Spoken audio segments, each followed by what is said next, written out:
So hello दोस्तों, भाइयों एवं बहनों, मेरे यूट्यूब चैनल विष्णु मोटिवेशन में आपका स्वागत है। हम आज किरण के सार संग्रह में आगे पढ़ने चाहते हैं। इसमें क्या कुछ दिया हुआ वो देखते हैं। किसने संविधान को राजनीति व्यवस्था में शक्ति संबंधों की आत्मकथा कहा? हरमन फाइनर ने। किसने संविधान को राजनीति व्यवस्था में शक्ति संबंधों की आत्मकथा कहा? हरमन फाइनर ने।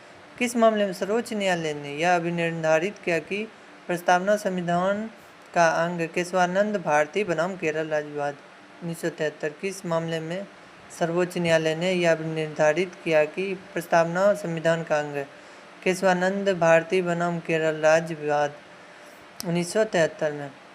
प्रस्तावना को संविधान का अंग माना जाता है, किंतु अब प्रस्तावना में अनुच्छेद 368 के तहत संशोधन किया जा सकता है। इसका अभिनिर्धारण किस मामले में किया गया? केशवानंद भारती बनाम केरल राज्य 1973। प्रस्तावना को संविधान का अंग माना जाता है, किंतु अब प्रस्तावना में अनुच्छेद 368 के तहत संशोधन किया जा सकता है। इसका अभिनिर्धारण किस मामले में किया गया था? केशवानंद भारती बनाम केरल राज्य 1973। किस मामले में कहा गया है कि प्रस्तावना संविधान की विशेषताओं का निचोड़ है अथवा संविधान प्रस्तावना में निर्धारित संकल्पनाओं का परिवर्धित मूर्त रूप है? सज्जन सिंह बनाम राजस्थान मामला। किस मामले में कहा गया है कि प्रस्तावना संविधान की विशेषताओं का निचोड़ है अथवा संविधान प्रस्तावना में निर्धारित संकल्पनाओं का परिवर्धित मूर्त रूप है? सज्जन सिंह बनाम राजस्थान मामला। प्रस्तावना के संबंध में विभिन्न विचार। प्रस्तावना में राजनीति, सामाजिक और आर्थिक लोकतंत्र को समानता और बंधुता के साथ जोड़कर स्थापित करने का जो प्रयत्न किया गया है वह मेरे स्वप्नों के भारत का वर्णन करता है। महात्मा गांधी।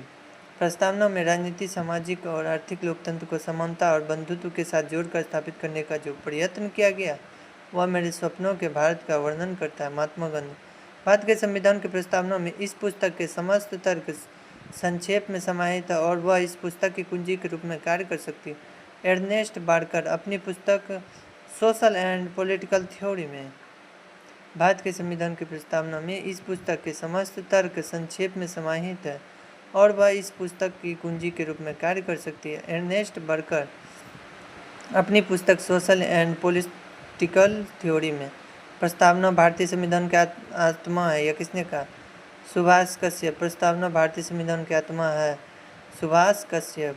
हमारे संविधान की आत्मा या प्रस्तावना में मनुष्य की सभ्यता के आधुनिक विकास क्रम का हृदय स्पंदन है।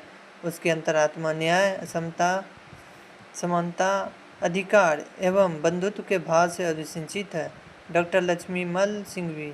हमारे संविधान की आत्मा प्रस्तावना में मनुष्य की सभ्यता के आधुनिक विकास क्रम का हृदय स्पंदन है। उसकी अंतरात्मा न्याय, समानता, अधिकार एवं बंधुत्व के भाव से अभिसिंचित है। डॉक्टर लक्ष्मीकांत सिंघवी।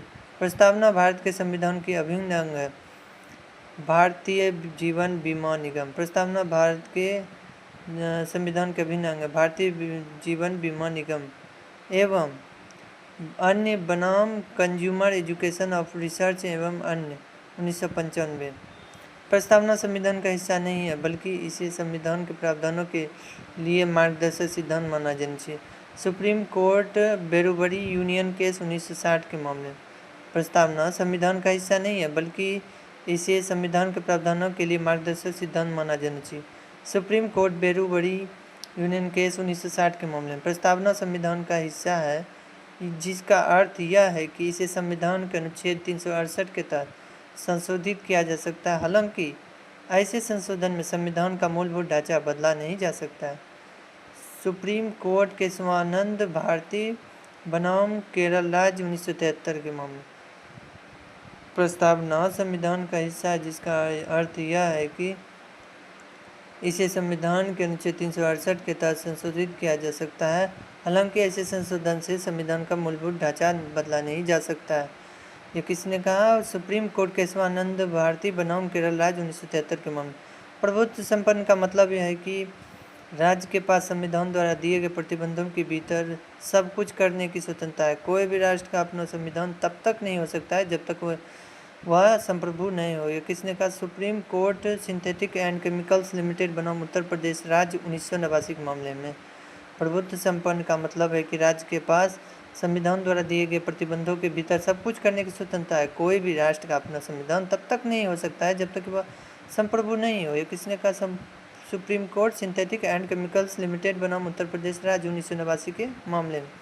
समाजवाद के तहत राष्ट्र संविधान में मौजूद मौलिक अधिकारों और राज्य के नीति निर्देशक तत्वों के आपसी समन्वय के द्वारा अपने लोगों को सामाजिक आर्थिक न्याय दिलाने का प्रयास करता है। यह किसने कहा? Supreme court. Minerva mills limited एवं अन्य बनाम भारत संघ एवं अन्य 1980 के मामले में।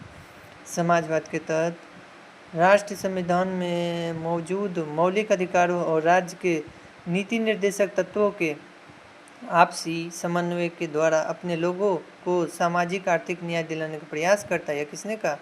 Supreme court. Minerva mills limited एवं अन्य बनाम भारत संघ एवं अन्य 1980 के मामले में। पंथ निरपेक्षता संविधान की मूल विशेषता है। यह किसने कहा? Supreme court. SR बोम्मई बनाम भारत संघ 1994 के मामले। पंथ निरपेक्षता संविधान की मूल विशेषता है। यह किसने कहा? Supreme court. SR बोम्मई बनाम भारत संघ 1994। हमारे संविधान में लोकतंत्रात्मक गणराज्य का अर्थ है लोगों की शक्तियाँ। इसका संबंध लोगों द्वारा शक्ति के वास्तविक, सक्रिय और प्रभावी अभ्यास से। यह किसने कहा? Supreme court. RC पोडवल बनाम भारत संघ 1993 के मामले में। हमारे संविधान में लोकतंत्रात्मक गणराज्य का अर्थ है लोगों की शक्तियाँ। इसका संबंध लोगों द्वारा शक्ति के वास्तविक, सक्रिय और प्रभावी अभ्यास से है। यह किसने कहा? Supreme court. RC पोडवल बनाम भारत संघ 1993 के मामले में। भारतीय संविधान की प्रस्तावना को हमारे संप्रभु प्रजातांत्रिक गणराज्य की जन्म कुंडली है। यह किसने कहा? KM मुंशी ने। किसने कहा? KM मुंशी ने। भारतीय संविधान की प्रस्तावना को हमारे संप्रभु प्रजातांत्रिक गणतंत्र की जन्म कुंडली का है। यह किसने कहा? KM मुंशी ने कहा। तो दोस्तों आज इतना ही। तब तक के लिए जय